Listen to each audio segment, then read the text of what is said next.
Aus Roggenstroh und Rattan entsteht eine Endloswulst. Vor den Toren Stuttgarts modelliert Ante Hammersmith damit Bienenkörbe. Die traditionellste Form ist der Lüneburger Stülper, der ursprünglich aus Norddeutschland stammt. Ich mache das ja nicht wegen dem Honig. Ich will ja diese Romantik voll erleben. Und diese Romantik passiert eben auch durch so eine Handarbeit, dass man das wirklich in Handarbeit macht, dass man sich vielleicht mal auch die Finger wund arbeitet, aber dass man am Ende halt ein Werk hat, auf was man stolz ist. Für seine Bienen erschafft er solche Wohlfühloasen, Behausungen, in denen sie auf ganz natürliche Art ihre Waben bauen können.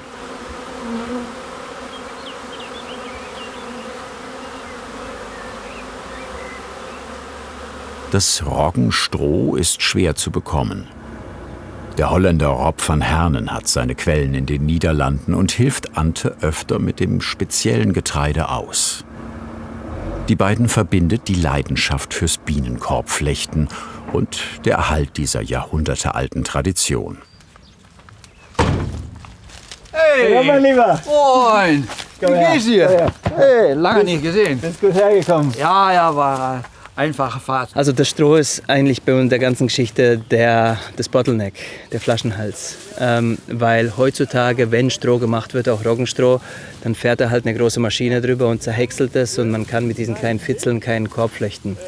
Fürs Flechten ist besonders dieses lange Roggenstroh, dieses Langkornstroh geeignet. Roggenstroh ist besonders lang, witterungsbeständig und sehr stabil. Die Bienen können es nicht durchbeißen. Damit es Schädlingen nicht allzu gut schmeckt, befreien sie es von Ähren und Beikräutern. Wir schneiden das ab, weil das A unschön ist, wenn die Ähren drin sind. Und B, und das ist noch wichtiger, es ist stressig für die Mäuse. Wenn die Mäuse wissen, dass da noch was drin ist, dann machen die den ganzen Korb kaputt. Also müssen alle Ähren raus. Früher die Körbe, die waren ja auch so, dass man sie auch liegend gelagert hat und dann gefahren hat. Das heißt, man muss auf einen Korb eigentlich auch so drauf sitzen oder auch stehen können. Also den hier habe ich sogar ein bisschen zu schwach geflochten. Aber andere Körbe, da kann ich seitwärts draufstehen und die geben kein bisschen nach. Und wenn mal so ein Grashelmchen rausguckt, das ist nicht schlimm, das brennt wir am Ende weg. Aber ich will das halt wirklich gebündelt haben. Und zwar so ein Bündel, dass man dann am Ende einen richtig festen, dichten Korb hat, der dann auch über Jahrzehnte, auch Jahrhunderte hält. Für so einen langlebigen Korb machen die beiden das Stroh platt.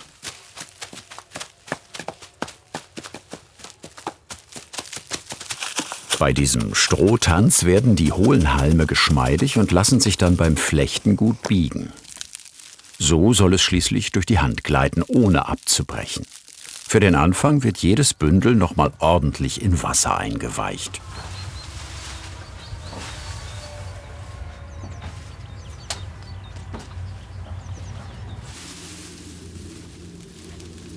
Der Anfang ist immer das Schwierigste. Und beim Start, guck mal, dass wir das Stroh wirklich komplett nass kriegen. Weil einmal durchweichen, später werden wir es nicht mehr ganz so nass machen. Weil am Anfang ist die Schnecke am kleinsten. Das heißt, wir müssen den kleinsten Radius machen. Und ich gehe jetzt her und nehme mein Hauptwerkzeug, Friemen oder Ahle oder Vorstecher, und lege das so an. Und das, was ich jetzt als allererstes mache, ist quasi einmal den Bogen komplett drumherum. Und damit habe ich jetzt hier ein Loch geschaffen. Das ist unsere Grundvoraussetzung für das, was jetzt kommt. Weil jetzt nehme ich mir das Rattan her und schiebe das jetzt hier einmal durch. Ich versuche es jetzt mal ohne Friemen zu machen. Ich schiebe das hier einmal durch und da gehe ich jetzt am Anfang immer wieder durchs gleiche Loch. Und ich gucke schon am Anfang, dass es eine schöne Ausrichtung hat und sich nicht verdreht. Und ich fange jetzt schon an, hier das Ende zu teilen. Das heißt, ich nehme jetzt 3 Teile raus. Ich spalte also das erste Drittel ab, nehme das Rattan, schiebe es hier einmal durch Und das Ende kommt wieder durchs gleiche Loch. So, das gleiche mache ich jetzt noch einmal. Am Anfang hat er 2 Enden. Ein Ende wird gedrittelt, damit es später besser überflochten werden kann. Auch sein Flechtfaden hat noch 2 Enden. Da. Und jetzt, dieses Ende ist jetzt nur noch ein kurzes Ende, wir brauchen aber nicht mehr lang, weil ich mache jetzt quasi eine Leerwicklung. So. Und die ziehe ich jetzt auch noch mal an. Und dieses Geräusch liebe ich, wenn es dann so knarzt. Das heißt dann, ja, ist fest. So. Es wird sich zwar jetzt noch ein bisschen lockern, aber im Laufe der Zeit werden wir es noch enger machen. So, ich werde jetzt quasi in diese Richtung weiterflechten. Dazu werde ich das Werkstück jetzt aber einmal umdrehen. So, umdrehen. Das, was quasi bislang unten war, ist jetzt oben. Und das ist auch die sichtbare Seite hier an der Stelle. Ich steche jetzt hier einmal wieder durchs gleiche Loch durch. Gucke auf die Ausrichtung. So, wunderbar. Und dieses Stück, kleiner Trick, nehme ich jetzt in der richtigen Ausrichtung in den Mund. Jetzt versuche ich die Wicklungen so anzuordnen, dass diese in einem gleichmäßigen Abstand zueinander zum Stehen kommen, dass ich hier aber auch immer wieder mindestens eine Wicklung durchkriege. Und ich versuche jetzt quasi meiner Spirale zu folgen. Und wir haben jetzt auch nicht genug Stroh hier. Dieses Stroh hier ist noch viel zu dünn. Das heißt, ich muss jetzt schon anfangen, Stroh nachzulegen. Und Stroh nachlegen bedeutet, ich will ja hier relativ schnell dicker werden. Ich muss das aber in einem gleichmäßigen Abstand machen. Also jetzt hier einfach nur eine Menge Stroh reinzubatschen, das wäre nicht gut. Dann würde hier ein Knubbel entstehen, den ich eigentlich nicht haben will. Sondern ich will, dass das Ganze harmonisch läuft. Der 43-Jährige verdient sein Geld als Ingenieur mit eigener Firma. Seine Leidenschaft aber sind die Bienen. Ich war schon immer fasziniert davon, was Leute eigentlich früher mit ihren Händen erschaffen konnten. Und ich bin der Meinung, dass Handarbeit heute viel, viel mehr zählt wie das Ergebnis per se. Weil dieser Aufwand, den man reinsteckt, das gibt einem ein komplett anderes Gefühl. Es ist anstrengend und währenddessen manchmal verflucht man es. Aber wenn man dann das Ergebnis sieht, so ein Korb wird nicht verkauft. So einen Korb, den würde ich niemals bei eBay reinstellen für einen Huni, weil da saß ich ganz viele Stunden dran, da wohnen meine Bienen drin, also da hängt viel, viel mehr Herz dran, wie jetzt an so einem Bienenkasten, den ich gekauft habe. Für seine Bienen will Ante, der gebürtige Kroate, nur das Beste. Damit sein Bienenkorb von Anfang an stabil wird, muss er immer wieder das Rattan fest anziehen. Ich muss die jetzt an einer Seite packen und muss so richtig ziehen und nach oben hin stramm ziehen. Und jetzt haben wir bei der ersten Wicklung schon so viel Material rausgeholt. Bei der zweiten Wicklung summiert sich das natürlich auf und die Schlaufe wird reingezogen. Man sieht jetzt, wie die Schlaufe hier reingezogen wurde. Das heißt, hier habe ich schon mal die Luft rausgemacht und die zweite Wicklung habe ich hier so viel Luft geschaffen. Und ich ziehe jetzt wirklich die einzelnen Wicklungen stramm und sortiere sie entlang der Schnecke. So. Und das ist immer der Punkt, an dem ich hoffe, dass das Rattan hält. Weil wenn jetzt eins kaputt geht, dann muss ich wieder von Anfang an anfangen. Jetzt komme ich in den Bereich, an dem sich mein neues Stroh mit den hier 3 Teilen beißt. Das heißt, ich muss jetzt eigentlich rum, aber jetzt stören mich diese 3 Teile. Und das ist der Punkt, an dem ich diese auch abschneiden kann. So, und jetzt schneide ich hier erstmal ab. Zack. Und zack. Jetzt kann er das erste Mal in die Strohwulst stechen und eine neue Wicklung darüber flechten. Und jetzt sieht man, ich glaube, so sieht man es ganz gut. Ich habe quasi hier die erste Wicklung und ich gehe quer durch. Ich bin nicht gerade durchgegangen, ich gehe quer durch und genau diesem folgt jetzt das neue Rattan.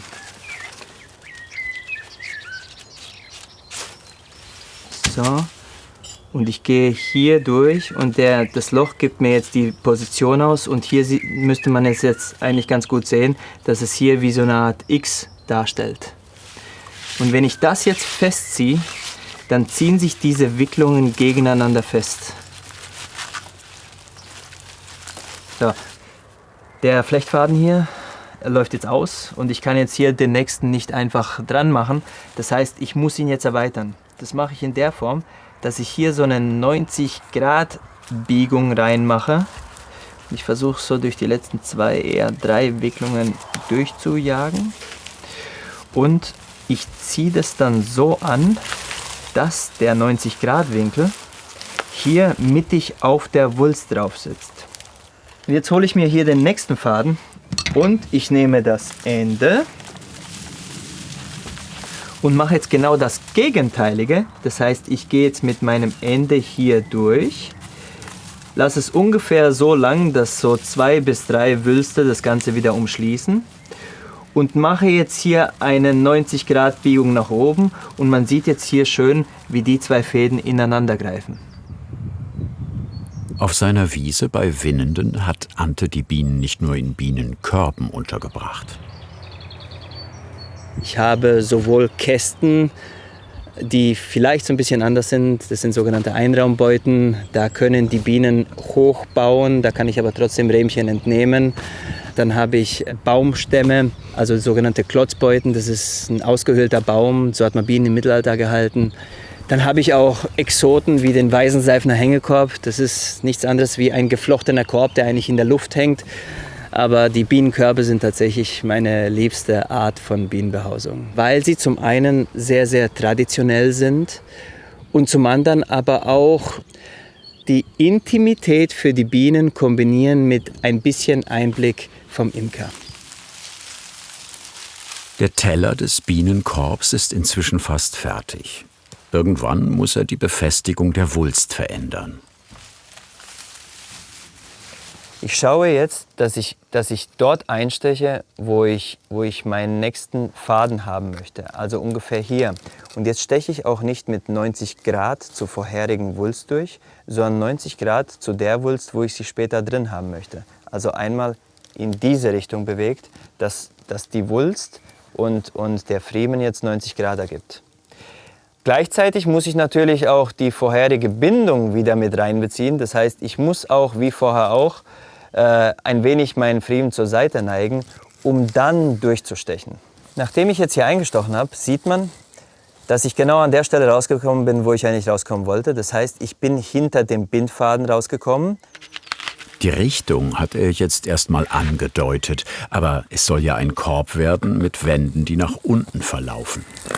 Wenn ich das jetzt einbinde, dann sieht man, dass die nächste Wulst tiefer sitzt als die hier. Das heißt, ich habe eine neue Richtung geschaffen. Immer wieder kontrolliert Ante, ob die Richtung wirklich stimmt. Ich gucke dann immer gern an den Vorgängermodellen. Das ist irgendein Vorgängermodell, das ich mal gebaut habe. Und was ich hier sehe, ist, dass ich hier schon fast am Rande bin. Hier vorne habe ich noch so 5 cm. Das heißt, ich muss jetzt dieses hier muss ich quasi schon nach unten bringen. So soll der Lüneburger Stülper seine traditionelle Kuppelform bekommen. Eine Form, die sich über Jahrhunderte bewährt hat. Jetzt steht ein neues Detail an, für das er die Wulst halbieren muss. Wir sind jetzt an einem Punkt, an dem wir das Flugloch machen. Das Flugloch ist der Punkt, an dem am meisten Betrieb sein wird. Hier werden die Bienen einfliegen, ausfliegen, hier werden sie ganz viel rumlaufen. Also das ist schon eine sehr markante Stelle, wo es prinzipiell am meisten Abnutzung gibt. Dieses Rattern ist natürlich widerstandsfähiger wie das Stroh darunter. Natürlich wird es mit Kudung verstärkt, aber hier wird sich der Kudung auch am meisten abnutzen. Das heißt, ich gucke jetzt, dass ich hier so viel Rattern nebeneinander bekomme wie nur möglich. Das Flugloch befindet sich bei diesem Korb im oberen Drittel. Dadurch werden die Bienen später ihre Waben als erstes am oberen Teil des Korbes anbauen. Die Liebe zu den Bienen hat sich bei Ante über die Makrofotografie entwickelt. In Ruhe die Perfektion der Natur bestaunen, das fasziniert ihn.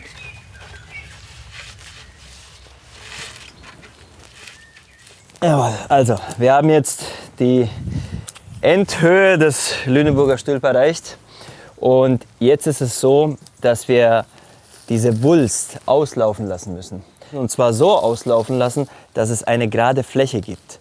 Weil wir wollen ja nicht, dass die Bienen oder Räuberbienen oder sonstige Wespen oder sonst was von der Seite reinkriechen und den Bienen den Honig klauen. Das heißt, wir müssen jetzt darauf achten, dass wir jetzt quasi eine plane Fläche schaffen.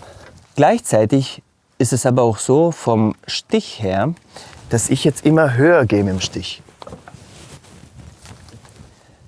Das heißt, ich werde jetzt quasi hier so einstechen wie immer, relativ weit unten, und ich gehe langsam weiter hoch, so dass ich hier, wenn ich am Ende angelangt bin, fast auf der Höhe bin von den anderen Bindfäden. So dass es nachher optisch so aussieht, dass wir hier quasi eine unendliche Wulst haben. Für diese unendliche Wulst schneidet er immer mehr Stroh heraus, so dass sie immer dünner und somit die Unterseite gerader wird. Ante hat den Korb aus Stroh und Rattan ganz frei geflochten. Dementsprechend variiert die Höhe zwischen 35 und 40 Zentimetern. Für einen Korb rechnet er mit 4 Arbeitstagen.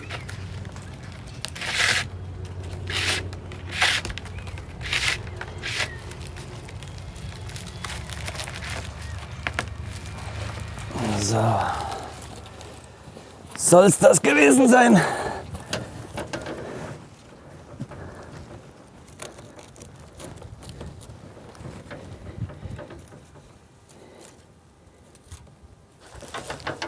So muss es sein. So muss es sein. Wir sind von der Dicke, von der Dichte sehr gut und ja. Ja, super.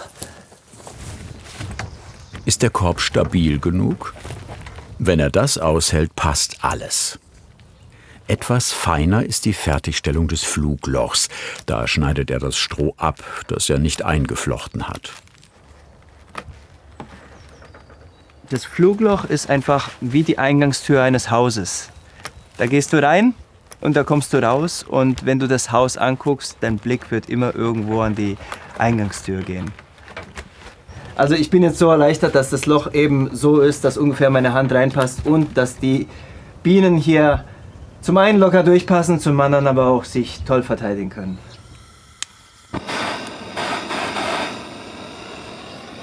Der Bienenkorb bekommt noch eine besondere bienengerechte Ausstattung.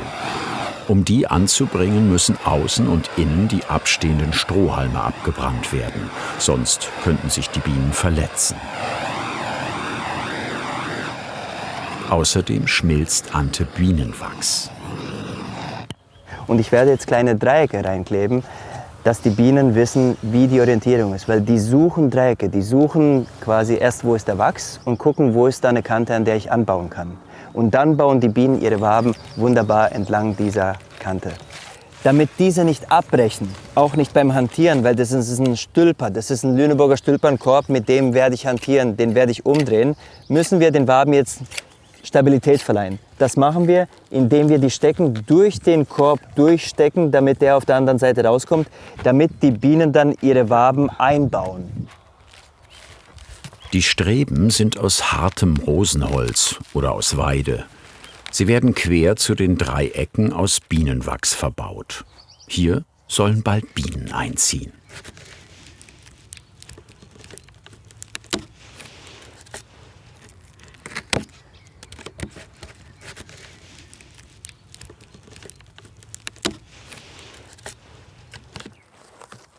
So,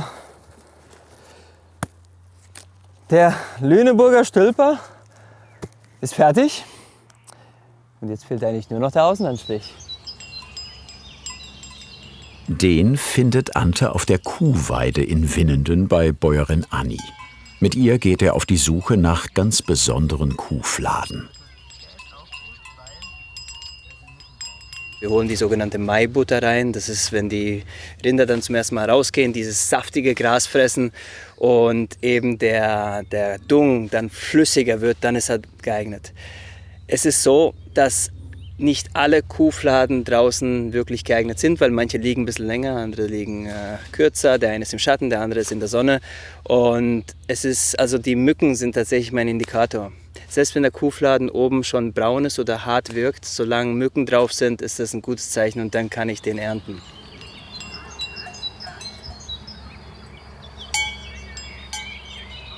Ein paar Tage hat der Dung noch geruht, bevor er aufgetragen wird. Er gibt ihm eine wetterfeste Schicht und sein traditionelles Aussehen. Bestimmt nicht jedermanns Sache, aber für die Bienen eine gute Isolation. Winddicht und lichtundurchlässig. Außen ist der Korb glatt und der Dung lässt sich gut verstreichen.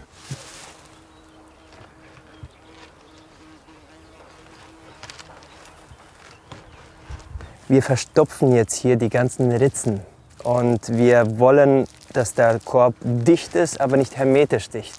Ich hatte auch starke Vorbehalte vor dem ersten Mal und ich habe das sogar mal mit meinen Kindern gemacht. Die haben dann auch Handschuhe angezogen und so weiter und am Anfang hieß es so, Kaka. Und irgendwann mal, so nach dem zweiten, dritten Mal, wo sie eine Ladung draufgepackt haben, haben sie es komplett vergessen und einfach gemacht. Und so ist bei mir aber jedes Mal. Wenn ich so den Eimer aufmache, dann denke ich immer, boah! Und sobald einmal die Hand drin ist, ist es eigentlich gut. Wenn man das mit Lehm macht, Lehm zieht sich beim Trocknen zusammen und bildet Risse, wird brüchig. Und genauso auch beim Bienenkorb. Und Kuhdung ist ein ganz tolles Material, wenn man mal im Kopf diesen Widerstand überwunden hat, weil er zieht sich viel weniger zusammen. Und ein Kuhdung, den kann man auch, wenn er dicht ist, kann man den auch über Jahre aufbewahren. Und der wird eigentlich mit der Zeit nur noch besser. Das Flugloch muss natürlich offen bleiben für die Bienen, aber das unabsichtliche Loch oben muss er stopfen. Und jetzt müssen wir das verschließen. Und ich könnte natürlich hier einfach Kuhdung drauf schmieren, aber Kuhdung bietet jetzt keinen irrsinnig hohen mechanischen Schutz. Und was ich hier gerne mache, ist einfach mal einen Korken reinstecken.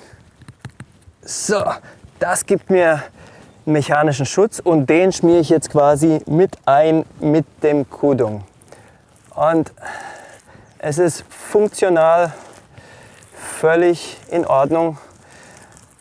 Korken ist erstens auch ein Naturprodukt und zweitens hat auch hohe Isolationswerte, also haben wir an dieser Stelle nicht mal eine Schwachstelle. Bevor die Bienen einziehen, sollte der Korb noch eine gute Woche trocknen. In einem seiner anderen Körbe wohnt bereits ein Bienenvolk. Ante gibt sein Wissen auch in Flechtseminaren weiter.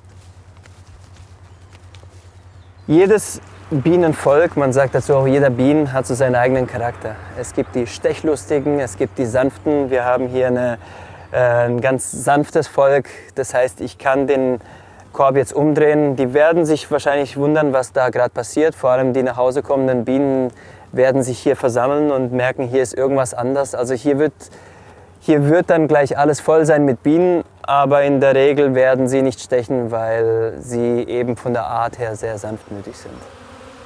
Und so haben sich die fleißigen Bienen eingerichtet, haben ihre Naturwaben frei hängend an den Korb gebaut. Die Speile sind nur die Stützen für den Imker, damit er den Korb umstülpen kann.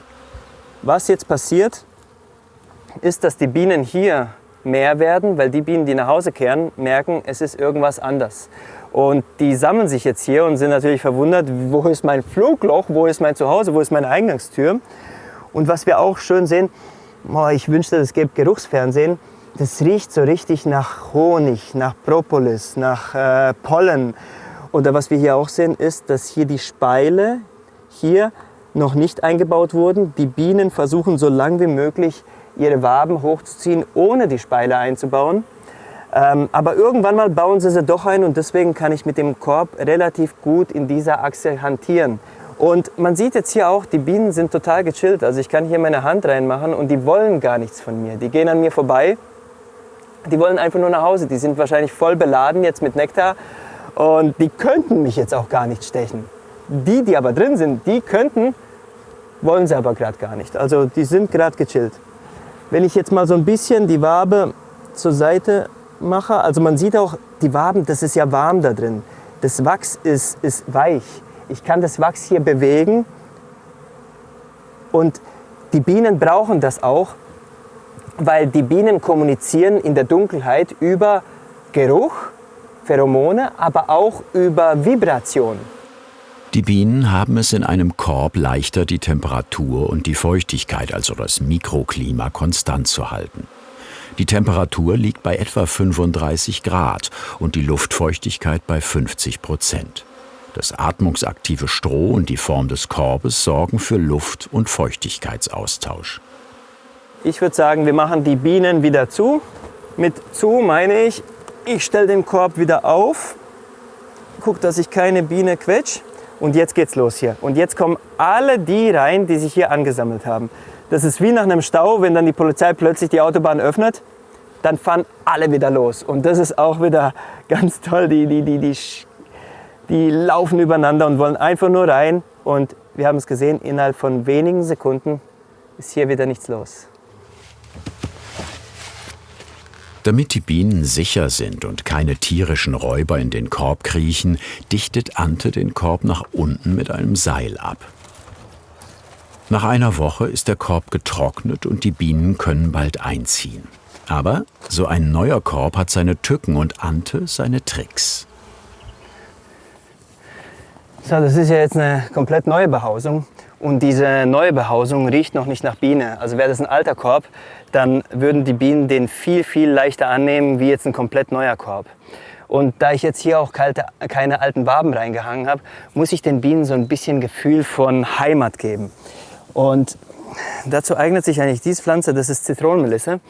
Und Zitronenmelisse hat den Geruch, der sehr ähnlich ist zu dem Königin-Pheromon. Also das Königin-Pheromon hat ähnliche Inhaltsstoffe wie Zitronenmelisse und das riecht einfach irgendwie heimeliger für die Bienen.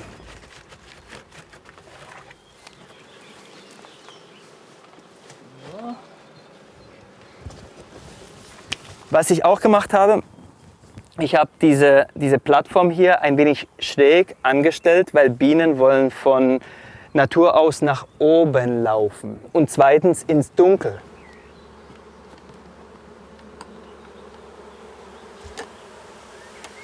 Wird das Bienenvolk mit fast 20.000 Bienen sein neues Zuhause akzeptieren? Freiwillig in den Korb spazieren? Ante sprüht die Bienen leicht mit Wasser an. Dann sind sie schwerer und fliegen nicht davon.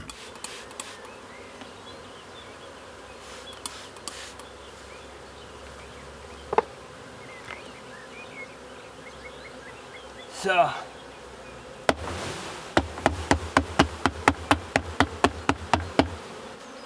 Und dann haben alle Bienen eine Richtung, hinein in den neuen Bienenkorb. Sie folgen ihrer Königin, die ihnen die Richtung vorgibt. Die Königin etwas rötlicher und größer als die anderen. Da ist sie. Da ist die Königin.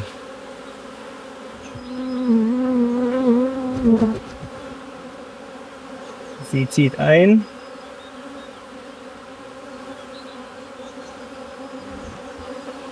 Das ist natürlich das große Finale, auf das man hinfiebert. Ich meine, vom ersten Halm bis dann letzten Endes zum Einzug ist so der ganze Entstehungsprozess. Und dieser Einlauf ist für mich immer so das Highlight. Dafür tue ich es eigentlich. Das ist so die Krönung der Romantik der Imkerei. Der ganze Aufwand hat sich in diesem Moment gelohnt.